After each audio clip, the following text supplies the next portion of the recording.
Good evening and welcome to the Taco Society Presents. We're here for part two of our great Halloween extravaganza where we have some of the biggest celebrities in New England, horror celebrities in New England, coming by to talk to us. Last week we had two of those four. Tonight we have the other two. I'm not sure what order these are shown, so I'm not going to mention their names, but if you hang on for a few minutes, my co-hosts Gardner, Phil, and not Sydney, but she will be with us in the future. Welcome you back and enjoy the second part of the show. We're here with Christopher Golden, New York Times best-selling author. I call him a renowned New York Times best-selling author. Wow. Yeah.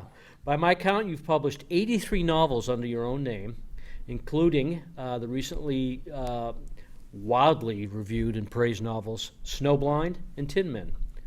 In addition to your his own original works, Chris has published many media tie-in novels, such as Battlestar Galactica, Buffy the Vampire Slayer, Daredevil, X-Men, Sons of Anarchy, and others.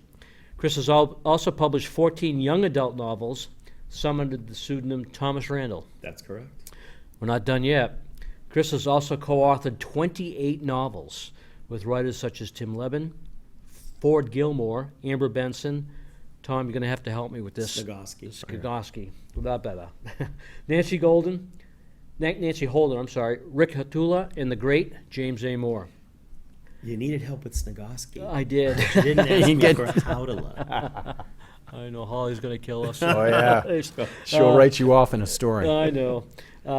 You've also written 7 comic books, including the much-praised Baltimore. Oh, way more than 7. Oh, really? Way more Your than bio 7. says 7. I'm gonna have to, way okay. more than that. How many? I don't know. That's a whole other show. Okay. You've edited 5 anthologies, including the just-released collection of Vampire Tales, Seize the Night, which is fantastic, by the way. I'm almost Thank through you. it. Fantastic. There's some stories in there that, well, I guess you can talk about it a little bit later. Right, but, right. I think I put it down outside in the other room. I was looking at it. I just read Tony's story last yeah. night. It blew my mind. That was really She's great. Oh, she was fantastic. And at any moment now, Chris Golden's newest full-length novel, Dead Ringers, will hit stores and online sales. Christopher primarily writes in the horror, sci-fi, and suspense genres. And while he's not tackled the romance genre, he tells us that many of his novels have romance in them. Correct. Chris lives in Massachusetts and is a member of the New England Horror Writers Association. Hello. Hello, Chris. You're up. And by the way, we have hackers working to remove even more of your background from your bio anytime. Pretty soon it's just going to be Christopher Golden wrote some stuff. No, Christopher Golden Is, and that's it. That's right. Brevity is the what is it? The heart soul of wit. Soul of wit. Exactly. Thank you for being here, Chris. I'm happy to be here. And it's a perfect time to be talking to you. There's so many questions to ask you about your work. I mean, I could go back a year, talk about Snowblind. We could talk about whatever Tin you Men. want, Guard. Well, you know, your baking is really what I want to discuss.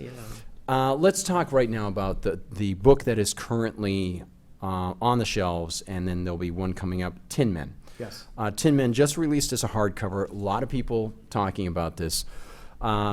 Science fiction elements, some very, very terrible internal conflicts for people that I would put on the side of emotional horror for Right. people.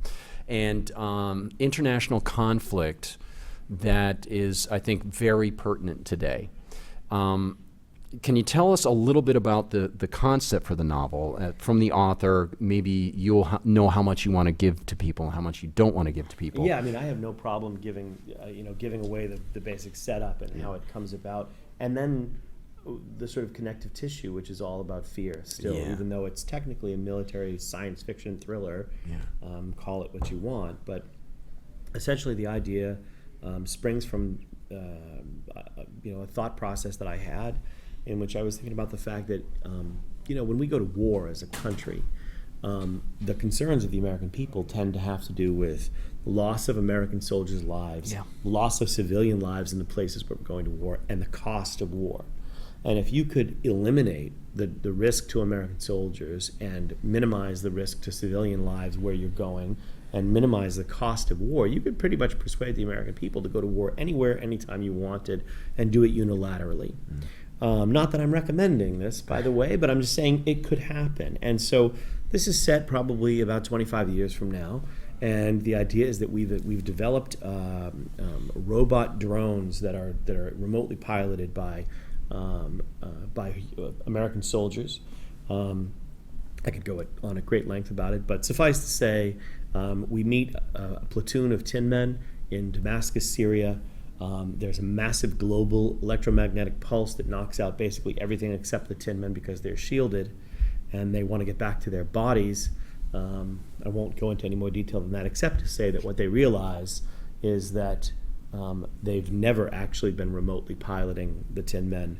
They've always actually been downloaded via satellite. Their consciousness has been downloaded into the robots.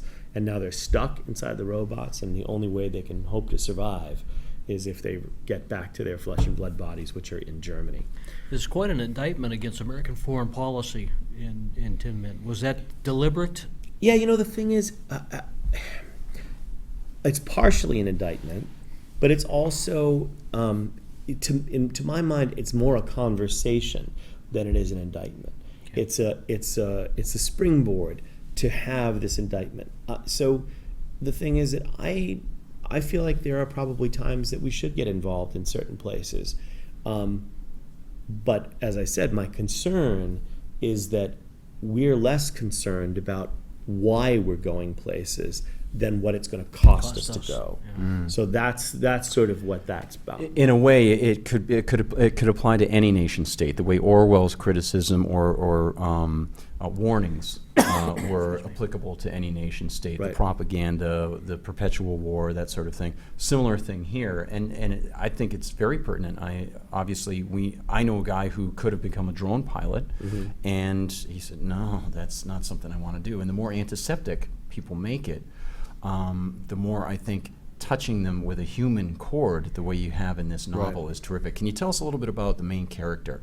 Well, one of the central characters that might have been quite a challenge for you, or fascinating to. Yeah, well, it's interesting. I assume that you're talking about Kate. Yes. Yeah, so it's interesting because, Danny is the sort of typical sort of American.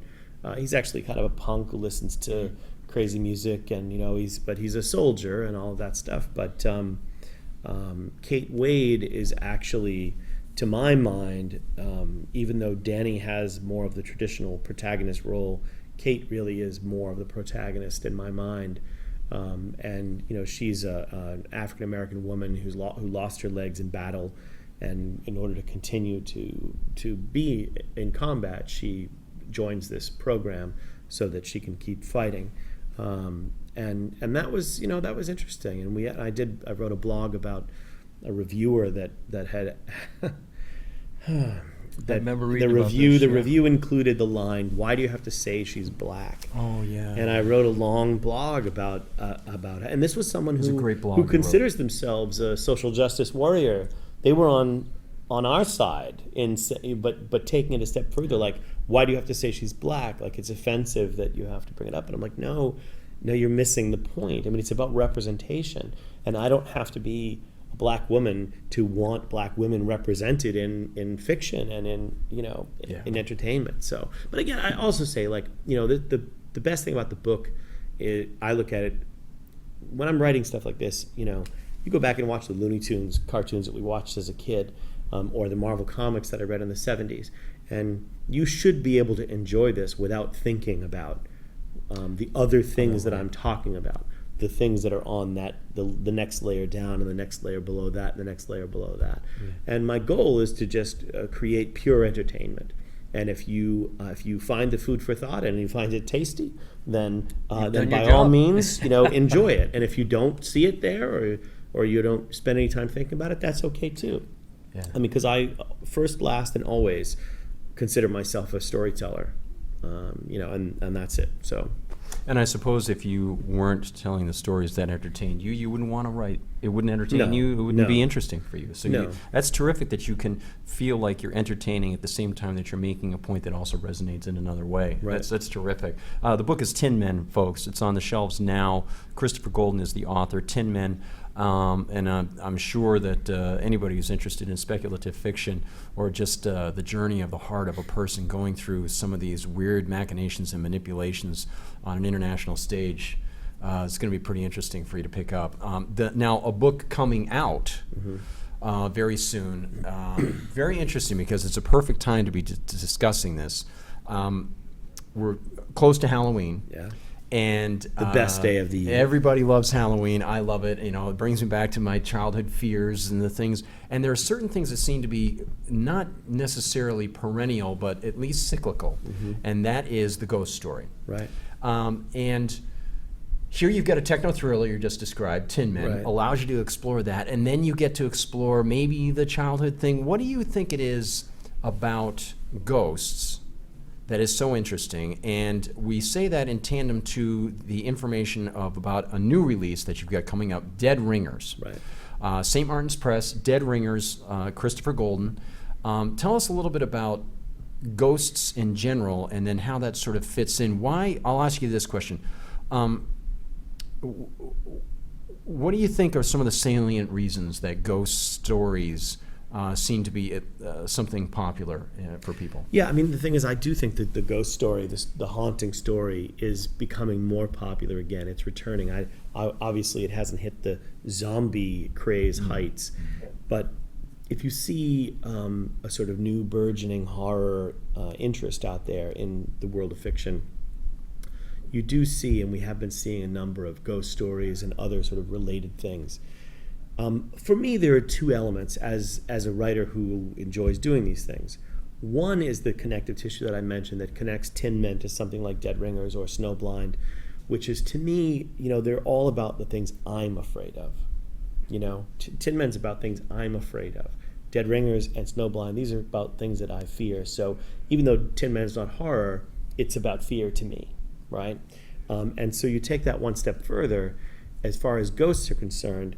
In a weird way, ghost stories are wonderful. Paul Tremblay's recent extraordinary book, A Head Full of Ghosts, which is really about demons rather than ghosts, but still there's a lot of haunting elements to it. Dead Ringers, I would say, falls in that same category. Technically, it is a ghost story. Technically, it's a demon story. Technically, it has magic in it. But it's really about it's about people who begin to run into their doppelgangers on the streets of Boston, people who are impossible, who shouldn't be there, who are sort of better versions of them than they are of themselves. What a great premise. So it's an unsettling thing, and the secrets behind who and what they are involve ghosts and other things. So that's all I'll say about that. But as far as why we like ghost stories and why they touch us, I honestly feel I'm an atheist. Agnostic is probably a better word. I hope and believe that there is something out there, because if this is all there is, that's stupid. I mean, the idea that we have the universe that we have, and there wouldn't be something greater than us, some consciousness with a greater knowledge, et cetera, it doesn't make any sense to me. So I probably am agnostic. However, what I love about ghost stories and supernatural stories in general is that if I can make you believe in ghosts for a moment, that in that moment you believe there's something more for us than this world. And there's comfort in that. So as much as horror is something that terrifies you, the sort of supernatural stories can be frightening, but they also are comforting, and so we're scared of ghosts, but but there is this sort of sense of wonder and comfort that comes along with them. So you hit on something. It's that paradox that always, you articulated it perfectly, because I always, in reading a ghost story, I always wondered, what is it that frightens people about ghost stories? Is it the fact that they're facing the possibility that there's something beyond their comprehension? And yet, if they are facing that, wouldn't they get reassurance that there's something beyond this? Is there also something? We want there to be ghosts. We just don't want to be one quick. Yeah, and we want it to be on the positive side. Right, we don't want it to be on the negative side. Don't want them jumping out of the closet and in some ways also, I think this also talks about our aspirations for life, and sometimes ghost stories are often mystery stories. couched within spiritualism, where it's, oh, what happened? What was the tragedy behind this? And then we discover it in the end. A lot of the Victorian ghost stories, that's essentially what they were. Right. And yet I think in modern times, it's sometimes the ghosts of the things that you hoped to do, the person that you hoped to be. Right. And Well, there you go. That's one of the things we're talking about in Dead Ringers. That's it's so emotionally visceral. That's beautiful. And when does Dead Ringers hit the shelves? It comes out November 3rd. Perfect. And, Jim Moore and I will be doing a double launch party at Andover Bookstore on that day for my new novel and his new novel. We will be there. Great.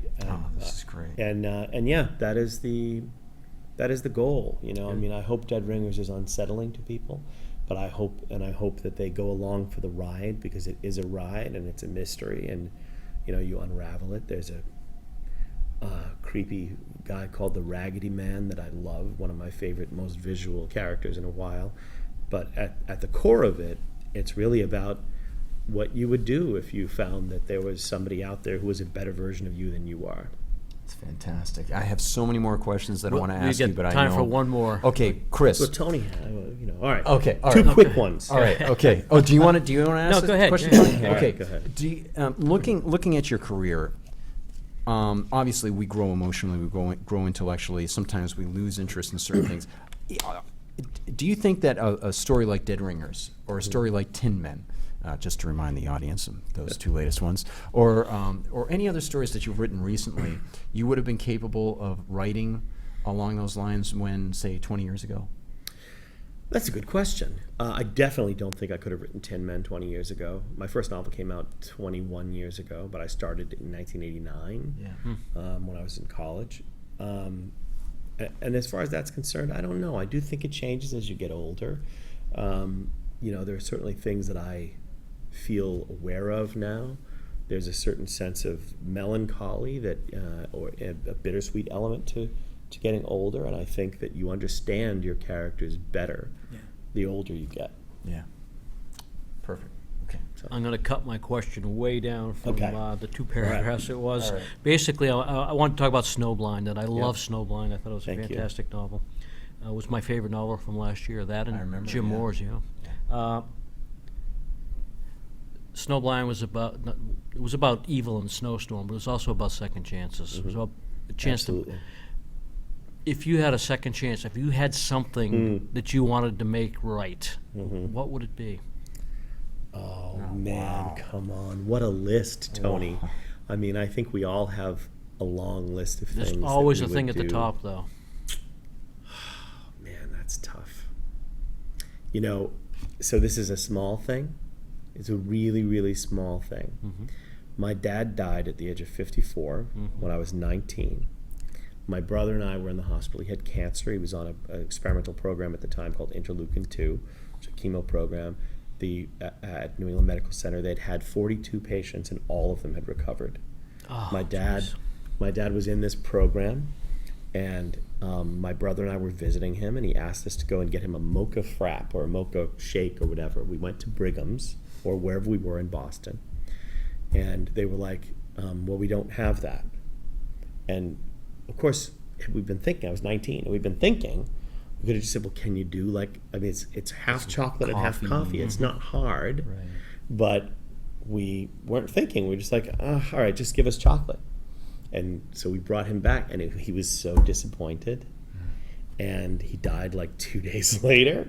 And he had a heart attack and because of the chemicals, and it killed him. And so that's always Isn't that been like a interesting? Yeah. huge, it's a tiny thing. Yeah, that's very But it was interesting, just like, and again, it's not like my dad, I mean, I loved my father, and he was incredibly entertaining, and he was a very, I mean, everybody loved him, but he was a terrible husband, and he was not a great dad. He was really fun to be with, but he wasn't, as a person, he was fun to be with. As a father, he was not a good father. However, we loved him. You know, we had a good time with him and all of that stuff, but just the idea that the only thing he really ever asked us to do, it's such a small thing, that we disappointed him, that stays with me. Yeah. Isn't that something? Yeah. Wow. Well, you get something to read for us. On that note, Yeah. you've got something to read for us. All right. Well, so So you can cut the moment I'm drinking water if it takes too much time. Okay, so I don't have the pretty beautiful book, the actual book of Dead Ringers, but this is the advance review copy.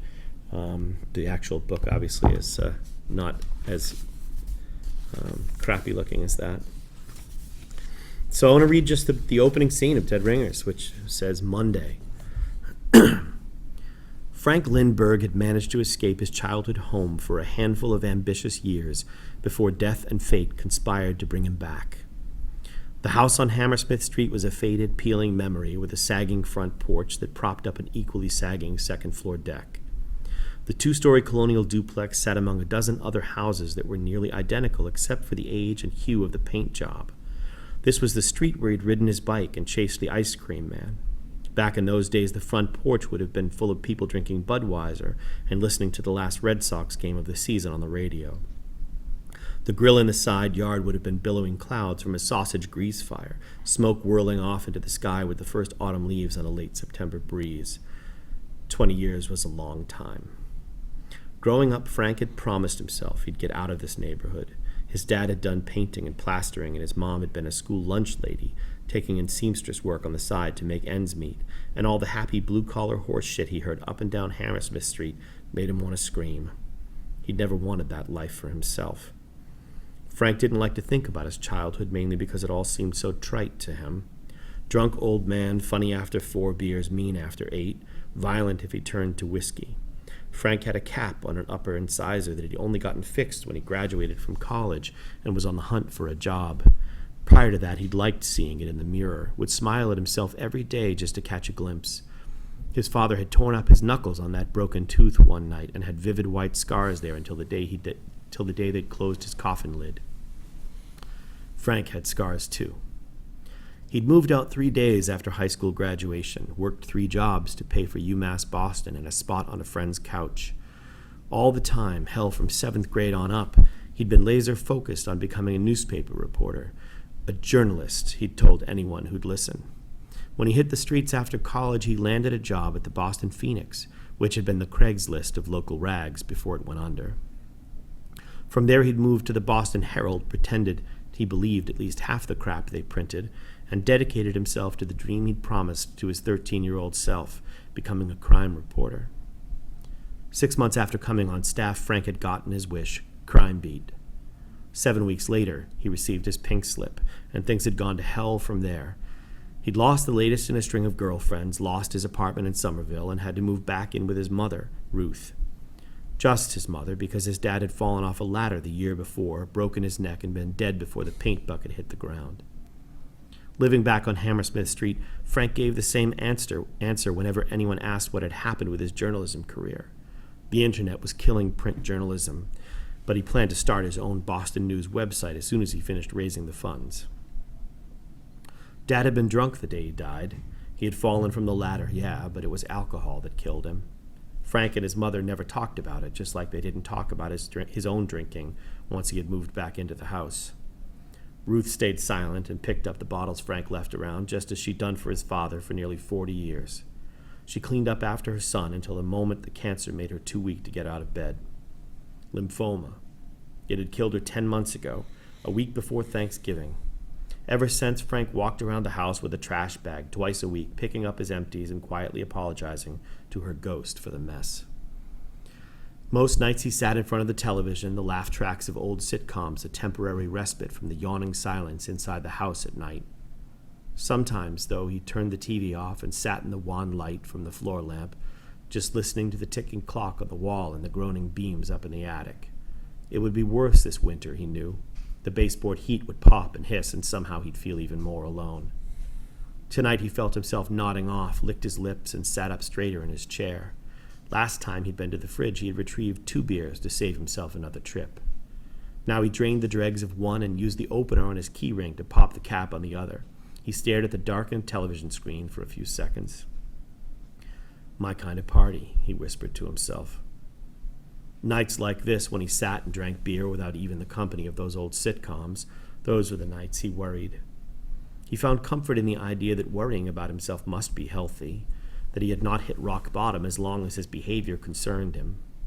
But that reassurance always came cloaked in the blur of drunken logic, and in the mornings he remembered that noticing your car was headed for a tree was not the same as swerving to avoid it. Enough of this shit, he whispered to himself. He rested the bottle of Heineken on his thigh and stared at the label. Tomorrow, this is all going to change. A week ago, he'd run into Bobby Suarez, a friend from the neighborhood who'd moved a total of 6 blocks from his parents' house and was now assistant principal at Doherty Middle School. The 8th grade English teacher was going out on maternity leave, and they needed a long-term substitute starting in mid-October and going through the end of the school year. You keep your shit together. Come in for an interview. I can probably book you up, Suarez had told him, following the words with a smile, just a hair shy of condescending. Could be they'll even let you start up a student newspaper or something, inspire the next generation of future journalists. Suarez's tone made clear how useful he thought journalists were. Frank told him to f in the way friends did, especially in this part of town. He half meant it, but only half. Suarez was doing him a solid if he could get himself cleaned up in the morning, go in and give a decent performance at the interview. He promised himself he would track down an AA meeting on the way home. He'd made empty promises to himself before and had learned to recognize them, so he sat up a bit straighter in the chair and took a breath. You're going, he told himself. Frank had been in AA for nearly a month last summer. He used his mother's death as the reason for falling off the wagon, but in truth, he'd started drinking again weeks before she'd passed. Not this time, though. He glanced around the living room with its faded photos on the walls and threadbare furniture, and the ghosts of all the times he'd vowed to leave and never return. If he didn't seize the reins of his life, he would end up nothing more than a drunk old man and die right here in this house. His ugliest demon was the knowledge that his life had no purpose, but the spark of hope and ambition that hadn't been completely extinguished in him reminded him that he could still find purpose, choose a path. Tomorrow, he rasped in the gloom of that dingy floor lamp. The Heineken bottle felt warm in his hand, but he tipped it back and drained 2/3 of it without taking a breath. Lowering the bottle, he stifled a belch, then brought the bottle to his lips again and sucked back the last gulp of beer before setting the empty on the little table beside his chair. Dead soldier, he thought, the last one. Late-night promises were like Schrodinger's cat, existing in a state of flux, full of the potential to be kept or broken. Only in the morning would he know if the cat was dead or alive. Frank pushed himself up out of his chair, unsteady on his feet. The dark, silent television screen seemed to mock him, reflecting a fun-house mirror image of him, as he stumbled and caught himself on the back of the chair. He shook his head to clear it, chiding himself for letting 6 beers have such an impact on him. Should have finished your dinner, he thought. Making his way to the stairs, he heard a thump from the back hall. His thoughts were swollen and wrapped in gauze, but he stopped and frowned as he peered toward the back of the house. A long, low creak came from the kitchen, something shifting its weight on the old flooring back there. A knot formed in his gut, and he felt an icy trickle at the back of his brain. His skin prickled with the impossible certainty that he was not in the house alone, and he held his breath. Even as he stepped along the hall, shoving himself away from the stairs, he knew he ought to head up to his bedroom, to the cell phone charging on his nightstand. Call 911, he thought.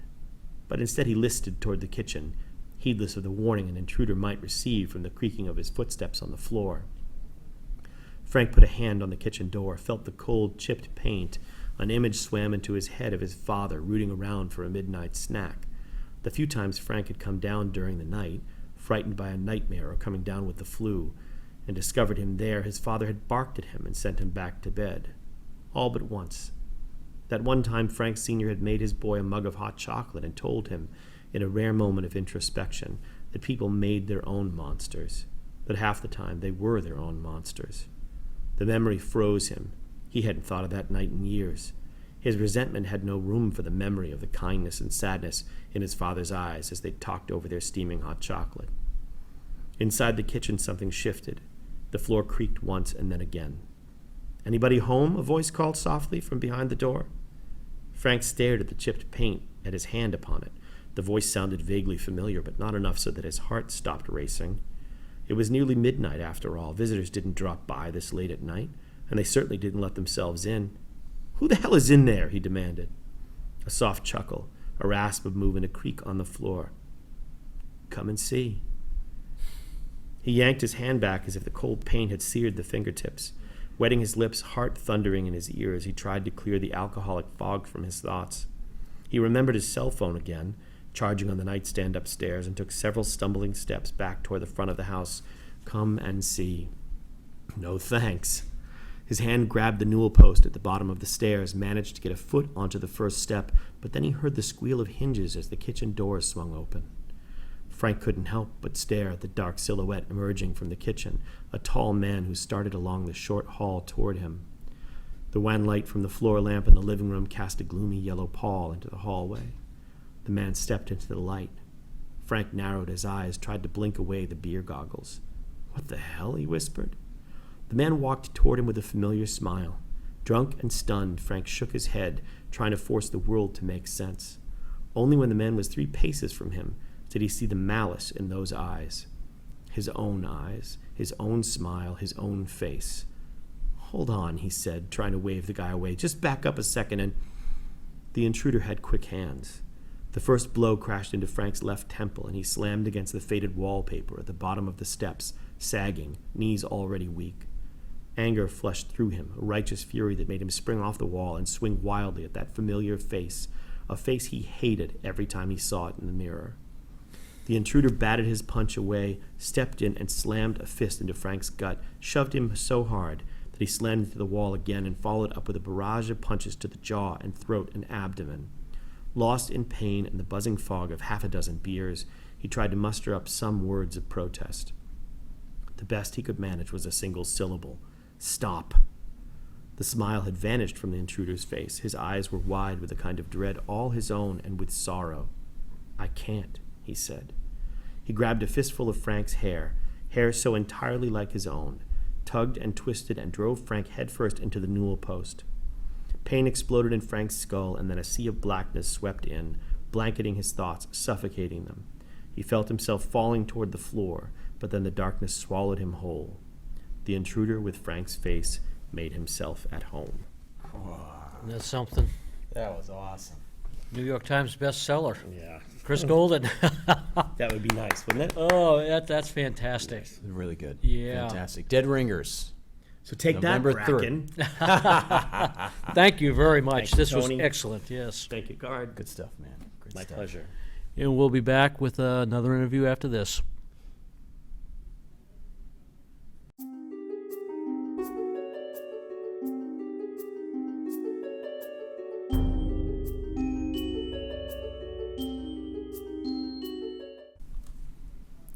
We're here with the great James A. Moore.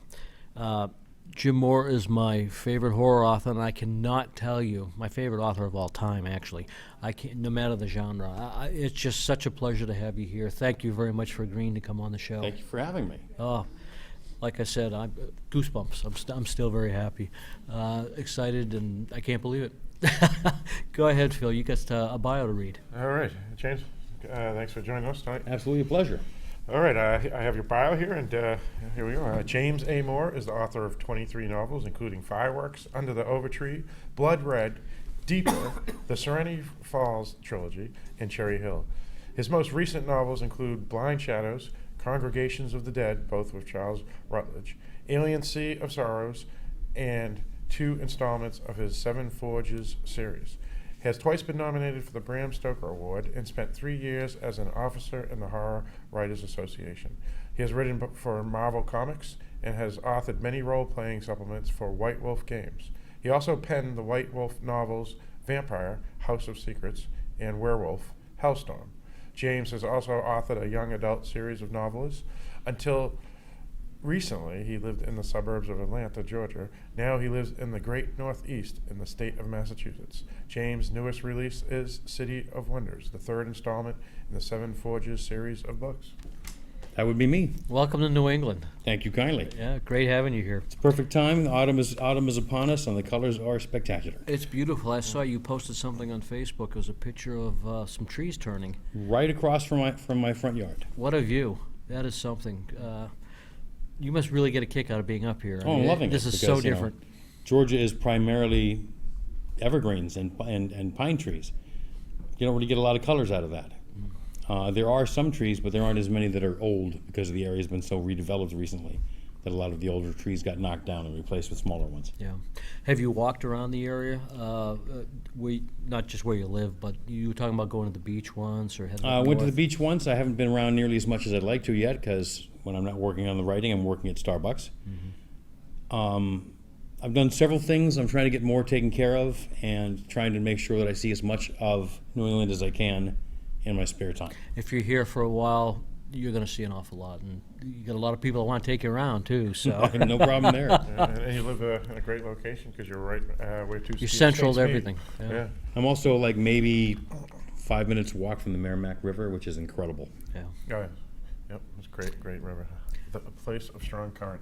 is Indeed. What that means in native Pennacook. See, I did not know that. The things you learn on the show. That's right. Before we dive into City of Wonders, I want to discuss some of your past work.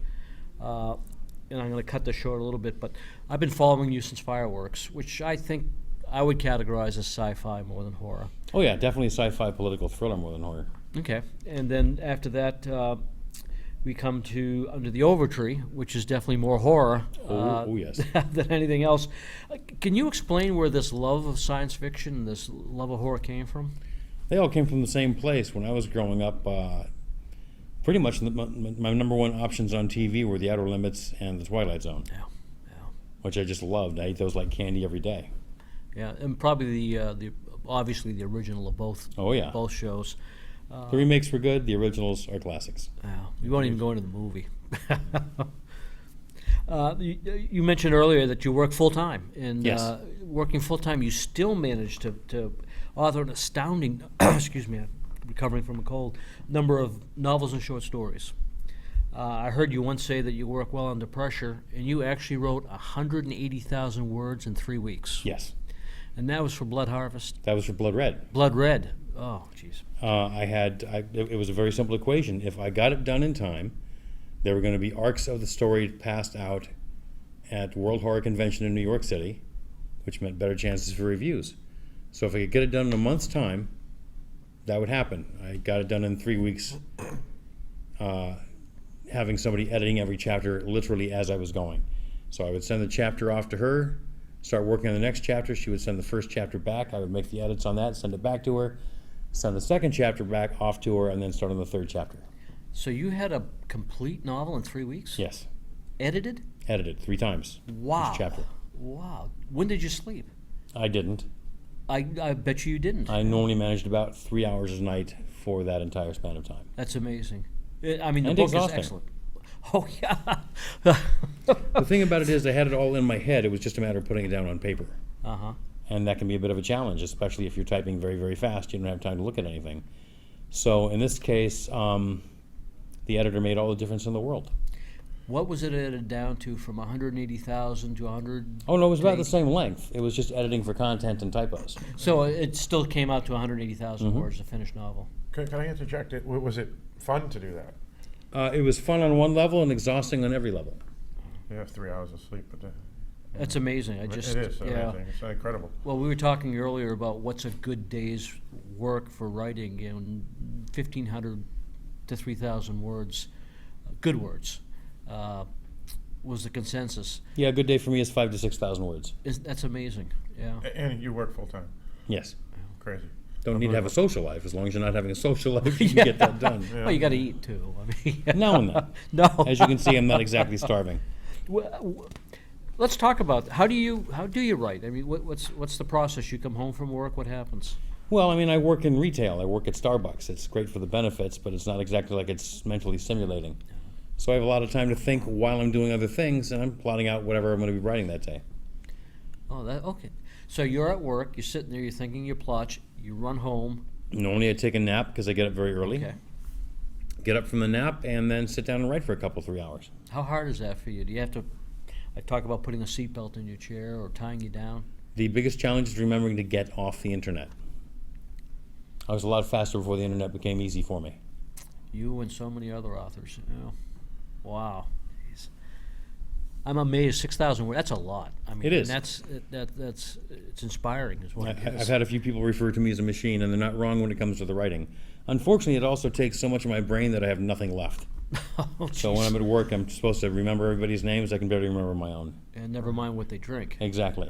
So for folks who don't know what 6,000 words is, how many pages is that? So 250 a page, so you got 6 times. Yeah, you're looking at about 24 pages, Yeah, 24 pages. Wow, fantastic. which will add up to a story pretty quickly. Sure does. You are prolific. I mean, your work is so good. Thank you. We've been in a couple anthologies together. I'm trying to think of the name of the one now. The Into the Darkness, or Piercing the Darkness. Yes. The one that Craig Cook put Yes. together. We shared that one, and that was one of the best stories I think of yours that I've ever written. Well, thank you very much. I actually enjoyed working on that one a lot. It was just a fun little knockoff I did while particularly depressed and looking at the future at the time, and said, "How dark can it get?" So I tried. It got dark. I went dark, Yeah, that was an excellent story. and those are all characters actually from the Possessions novels, the Chris Corn Chronicles. Oh, were they? Okay, I didn't make that connection. It's been so long since I've read them. I got to go It's back and read some of your earlier Bryce stuff. Darby, who was the bully out of those books, becomes the anti-hero for that particular story. Wow. It's amazing. Do you tie in your characters into other books and stories? With the exception possibly of Fireworks and the Bloodstained Oz stuff, everything I do, as far as I'm concerned, is in the same universe. Really? Right up until you get to the Seven Forges stuff, which is way off in a Okay, different world. well, yeah, that's a little different. If I could interject, when you say the same universe, do you mean everything is all connected, or is it similar to, say, Prometheus to Alien? Everything is all connected. Really? Okay. Mhm. Interesting. That'll be, yeah, I'm going to have to read your new works with a new light now. Well, for example, if you look at Serenity Falls, the vampire that shows up in book 1 is actually the vampire from Blood Red. Yeah, He's it's never amazing. mentioned by name, but Okay, there's a that's- little that's story a- I did called Blood Tide that was given away at that same World Horror Convention I was talking about. And that connects them. And that's the story where you actually get the reference. Jeez. Yeah, I'm gonna have to start paying more attention to the names. I'm gonna go all fanboy on you here. I've been reading you. You're one of the first contemporary horror authors I've read after Stephen King and the Big Four. But I just loved your stuff, and you've created 2 characters that are my all-time favorites, and you're probably gonna know who they are: Jonathan Crowley and Rufo the Clown. Rufo the Clown, yep. Rufo the Clown. Can you give us a little background on both these characters, and maybe explain to the audience who may not know who we're talking about? Well, Jonathan Crowley is a recurring character who is referred to by most of the supernatural creatures as the Hunter. And that is exactly what he does. He hunts down and kills supernatural creatures. Pretty much that's his calling in life. Mm-hmm. There is no pay involved in this. And there are certain rules that have to be followed, including that he has to be asked to hunt them down. Mm-hmm. Without being asked to hunt them down, he has absolutely no powers, no abilities. If he is asked, he can at least match them in what they can do. And he likes to be asked. I mean, he's patient, he waits, but he just, when he's asked, all hell breaks loose. Well, that's when he'll set himself up in a position and just wait patiently to be asked. Yeah. And that's, it's fun. It's fun dealing with him. It's also fun doing little pocket adventures with him, where he just gets a phone call out of the blue and has to run off and do a story. And I did about 5 or 6 stories together, which I refer to as a week in the life. They're chronologically linked together. They're all read separately, but I know the order that they show up in. Mm-hmm. And that runs from a very small Christmas story that I did with him all the way through Vendetta, which was a novella where he goes pretty much postal on a demon that killed his family. Jeez. It's amazing. And I just read in Lamplight, there was a novella Yes. featuring Jonathan Crowley. I can't, again, my memory's terrible, but I love that story. Thank you very That much. And And that's the latest set of stuff I'm doing is Jonathan Crowley set in the Old West. I was going to say, that's set in the Old West. That's not even contemporary fiction. No, Jonathan Crowley is immortal. He will be around, or he has been around for a long time, and will be around for a long time. Well, my favorite, and we talked about this earlier, my favorite Crowley story is Cherry Hill. That's probably the bloodiest, most violent book I've ever read. I remember doing a review for it for Horror World, and I said, you know, when you read this book, have lots of buckets around you because you're going to need them to capture all the blood. It was a tremendous book. Thank you. My favorite of yours. Thank you very much. And Roof of a Clown also came from the Serenity Falls series of books, didn't they? Well, he originally showed up in a story called Grease Painted Smile. But he doesn't really show up in the story. He's mentioned in the story. Okay.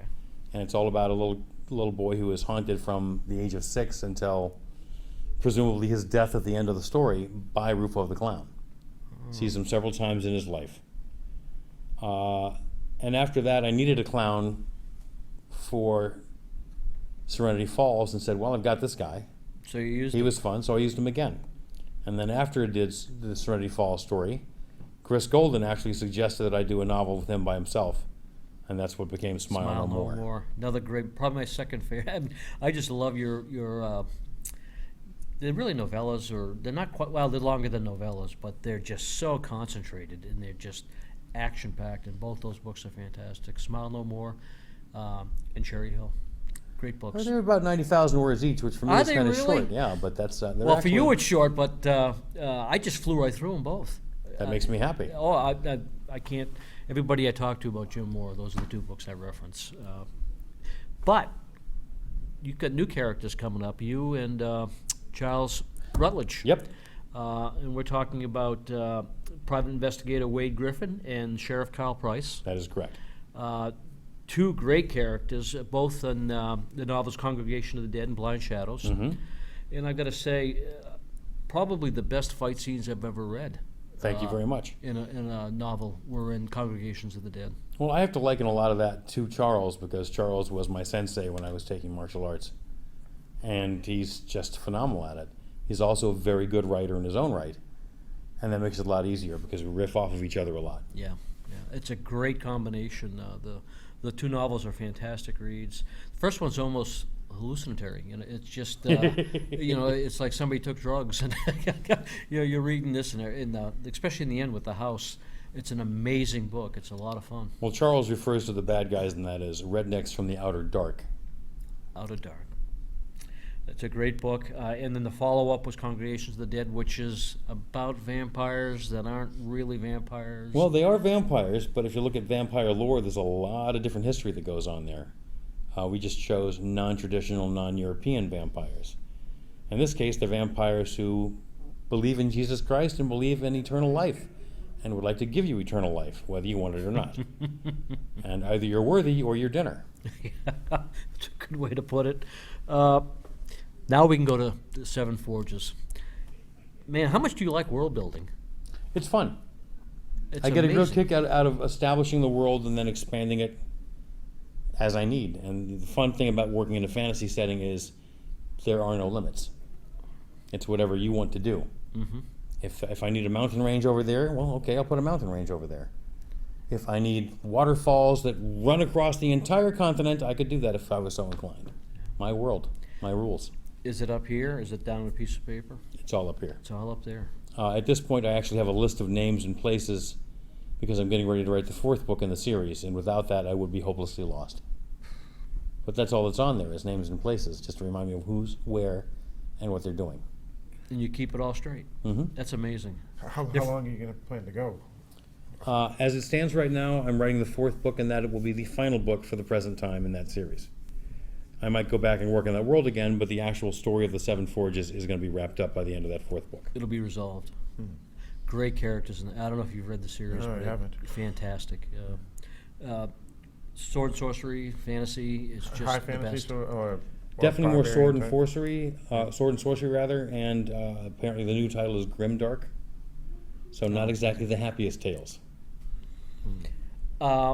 When you talk, when you write these books, Mm-hmm. and you the Seven Forges series, there's a lot of talk about religion and God. Absolutely. God figures significantly in the plot lines.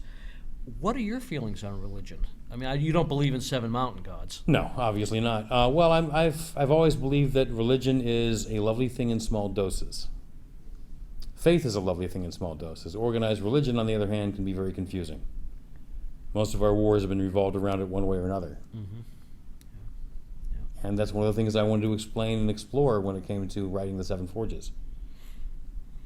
So you don't have an answer. You're writing and Nope, you're trying just to having figure fun out as you're playing going. with it. Okay, great. You have a question for Jim before we go to the readings. Can you tell us a little bit about City of Wonders, which should be released right about now? Yeah, it's actually the third book in the series, and the first book set everything up. The second book kind of expanded the world substantially and put all the pieces in place. And the third book, everything starts to happen. I've had several people that had the complaint that there wasn't really enough action for them.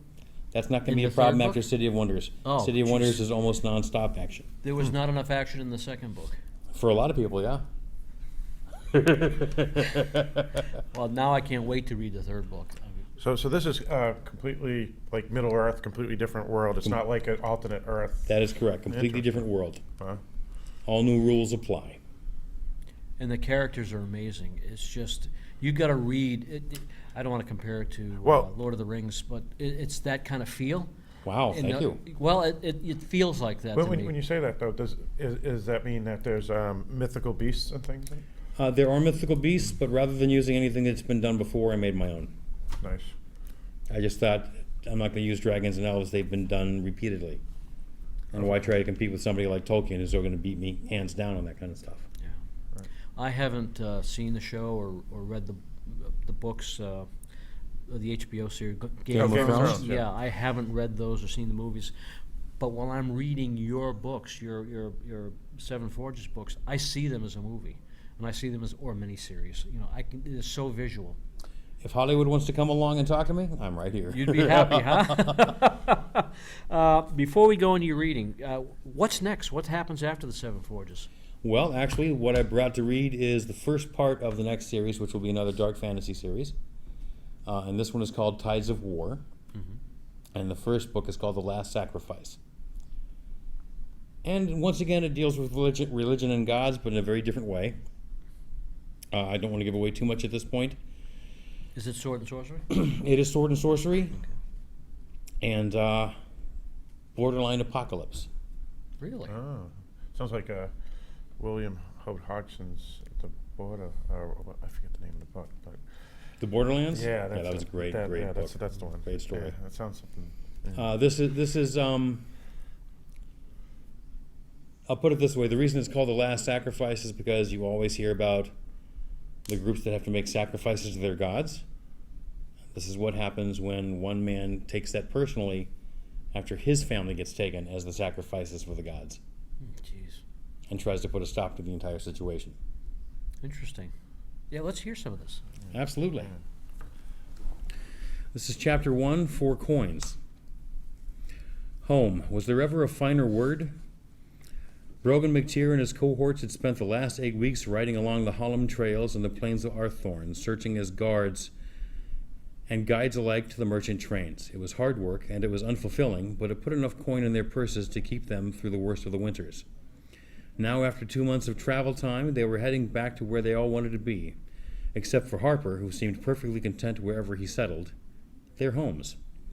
The leaves had started their slow burn, and to counteract the oranges and yellows that imitated a hearth's fire, the air had grown cold, and frost covered the ground every morning. That meant the air was chilled enough that every breath offered a gust of steam into the air, and every intake sapped just a touch of the internal heat. Still, they were heading home. The broken blades were behind them. According to the legends his father had told him when he was a lad, the collection of mountains hid the remains of old giants, and the gigantic spears of crystal that thrust from the earth and the stone of the area were supposed to be the fragments of the giants' swords. He didn't believe the tales, but he remembered them fondly and shared them with his own children more than once. A smile crept across his face as Brogan thought of his little ones. Breg was his pride, of course. A hardy lad who, at only 5, was already an adventurer and constantly getting into battles with whatever monsters his imagination could summon. His daughters, the twins, were as lovely as their mother, and happily too young for him to worry about the sort of lads who thought as he had before he married. Leda and Charla were 8, and their hair was spun from the same fire as his. They had his locks and their mother's looks. a combination that would doubtless cause them plenty of grief as they became young women. Also, like their mother, they were fighters. When they weren't trying to be prim and proper, they were out fighting imaginary beasties with brag. Much to their mother's chagrin, they were seldom prim and proper. His smile grew broader as he thought of their mother. Nora was reason enough to come home, and the thought of being with her again took a great deal of the chill from the morning. "You're thinking about your woman again, aren't you?" Harper's voice cut through his thoughts, and he looked toward his lifelong friend. Harper was the only man he knew who could look as comfortable on a saddle as he did on the ground. There was something of a cat about the man. He seemed perfectly relaxed all the time until you looked at his eyes. They were always roaming, moving, even when his body seemed incapable of doing more than stretching lazily. "Why do you say?" The thing with having Harper as a friend was you never knew when he was going to tease you ruthlessly or try to provoke a fight. He looked calm, but that meant nothing. "Because you've got that dreamy smile on your face again. You only ever get that look on your face when you've been laid or when you're thinking about Nora.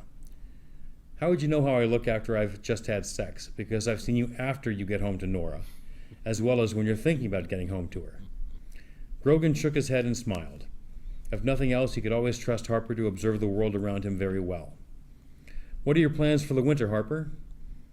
"I'll be finding a place to stay and a woman to keep me warm, I suppose." That was always Harper's plans for the future. It was as reliable an answer as could be found in the Five Kingdoms. Up ahead of them, Mosley was rounding the final curve in the road leading to Kinnet. Not far from him stood Volkner, who owned the homestead nearest Brogan's. The look on Volkner's face when he saw Brogan was enough to cause the first panic to set in. Brogan urged his horse forward and kept his eyes locked on his neighbor, a dread sinking into his stomach that was deep into biting. Mosley looked back over his shoulder as Brogan rode forward. Volkner's dark eyes were wide and filled with sorrow. "Brogan, lad, I'm so very sorry. We've been trying to reach you. I sent Tamara to find which path you were on. He must have chosen badly." "What is it, Volkner?" His voice shook. "There are rules all people follow. Most of those rules are made by kings." Volkner's hands were empty. "There are coins, Brogan, at your door. 4 of them." "Coins?" Brogan frowned and shook his head. "What are you talking about?" Volkner spoke again, carefully, with great emphasis, his eyes blinking wetly as he made sure Brogan was listening. "Coins, Brogan. There are coins at your doorstep. 4 of them." "No." Brogan could barely speak. Harper came up from behind, his voice calm and cold. "Are you sure, Volkner?" The older man looked at Harper, and a fake contempt painted his broad features. "Oh, I've seen them before, Harper. Not as many as you, perhaps, but I've seen them." Brogan's ears rang with a high, sweet note that tried to steal all other sounds away. "Have you looked in the house?" "It's forbidden, Brogan. You know that." There was regret in the words. "How long ago?" Harper again, asking the question that Brogan would have asked if his heart wasn't trying to break. Volkner shook his head and spread his arms in a gesture of his sadness and frustration. 5 days since that I know of. I visited 2 days before that, and all was well. 5 days. The winter grew in his chest. Without another word, Brogan drove his horse forward, brushing past all of them on his way home. The gelding charged hard, and the familiar landscape nearly blurred, but it was not fast enough. His dismount was more of a leap than a proper climb down from the saddle. Brogan only took 5 strides towards the door before he saw them. He had heard of the coins before. He had even seen one as a child. But only the one, and he had never touched the thing. That they were valuable was impossible to deny. Brogan could see the weight of them where they lay on the ground in front of his home. They were large and heavy and worth far more than he'd made in the last few weeks of travel. He stepped over them and opened the door, calling out to Nora and to each of his children as he entered the structure. It was a good place. He'd built it himself with the help of Harper and others. The people around him had helped him as he had aided them when the time came. The town was good that way. He left Kinnet and knew that all was well with his wife and children, and that the people as good and solid as Volkner were always there. But the coins were different, weren't they? No one answered his calls. No one was home. He'd known they wouldn't be. There were 4 coins, one for each of his children and one for his wife. When they came, when they took from a family, they always left 1 coin behind for each person they stole away. 1 coin for each and every sacrifice. No. He backed away from the door and shook his head, that feeling of dread growing more profound. No, no, no, no, no, no, no, no, no, the coins. He looked to the ground and saw them, 4 coins, just as Volkner had said. Without thinking about the possibilities, he reached down and touched them. They were weighty, to be sure, the largest gold coins he'd ever seen or touched. The metal was as cold as the air, colder perhaps, as he held them in his hands. They were marked with unfamiliar images and symbols. While he held them, Harper dismounted and came toward him. Brogan. Had he ever heard so much sorrow in his friend's voice before? No, surely not. Harper was not a man who held on to his grief. He was gifted that way. When his mother died as a child, he'd cried for 15 minutes and never again that Brogan knew of. When his father grew ill and withered 5 years later, there were no tears at all. Harper, he could barely recognize his own voice. You know the Gracchul. You've dealt with them. Harper did not turn away from him, did not flinch, but held his gaze. What you would do, it's forbidden. You know this. 4 of them, Harper? My entire family? Brogan, it's the law in all the 5 kingdoms. When the Gracchul offer coin, it must be taken. My entire family, Harper. Brogan's voice was stronger now, louder. Brogan, my entire family. How many do they take at a time? 4. You know this too. The world did not grow gray as he feared it might. It grew red. How long do they take to offer up their sacrifices? How would I know that, Brogan? He was trying to make Brogan see reason. Part of the man knew it too. But where it mattered, Brogan did not care. Is there any chance that my Nora is still alive? Harper licked his lips. He looked as nervous as he ever had. There is a chance, yes, but it is slim. Harper held up his hand as Brogan started for his horse. You don't know where they are, Brogan. No, I do not. He looked away from the gelding and toward his friend. But you do. I cannot. You know this too. My entire family, all of them. Has that ever happened before? No one knows how they make their choices. Harper shook his head as Brogan began walking again. Take me to them. Maybe I can make them change their minds. He could see Harper wanting to argue again. He knew his friend well. They had fought side by side on a score of occasions and traveled together long enough that even if they had not grown together in the same town, they'd have claimed fellowship.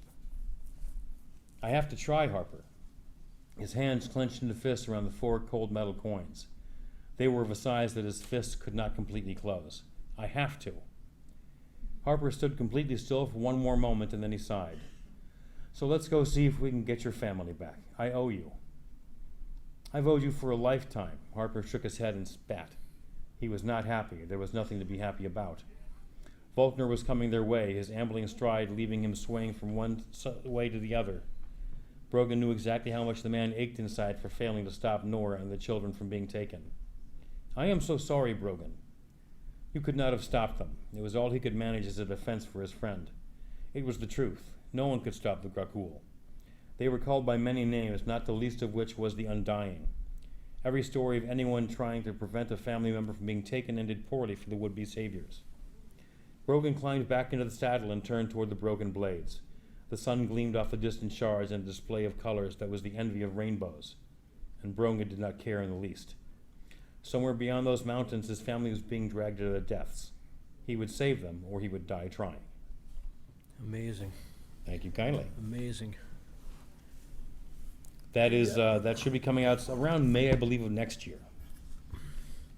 There's so many questions I have. I gotta wait. Thank you very much. It's I can't tell you how much of a pleasure it's been. It has been a pleasure for me, and I thank you very much for having me on, guys. Oh, anytime. And we hope you come back in the future. Anytime you invite me, I'll be here for you. You got it. Thank you very much, sir. Thank you, sir.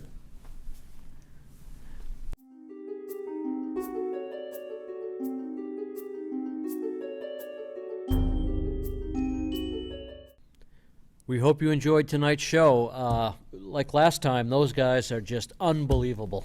Just great authors to talk to. A great October lineup for Oh. the 2 shows. I mean, fantastic. Perfectly stated, yeah. So entertaining. And you can learn a lot from great writers like those guys. Unbelievable. Yeah. Yeah, this is, I think, out of the whole, what is it, 14, 15 episodes we've done? 16 years worth of shows that we've done so far together, I Uh-huh, think. yeah. And people can get those on DVD, or they can, I'm sure they're on demand now. And I hope we're picked up for another season. I guess that's Absolutely. up to GTV. And Chris Carter. And Chris Carter, Yes. yes. And speaking of GTV, thanks to Dave Suter and Adam McCune for allowing us to put the show together for you. And the town of Goffstown as well. And the town of Goffstown, And you're in- right. in New Yeah. Hampshire. And yeah. And perhaps whatever existential being people are interested in, or perhaps not. With that note, thank you very much, and we'll see you again next month.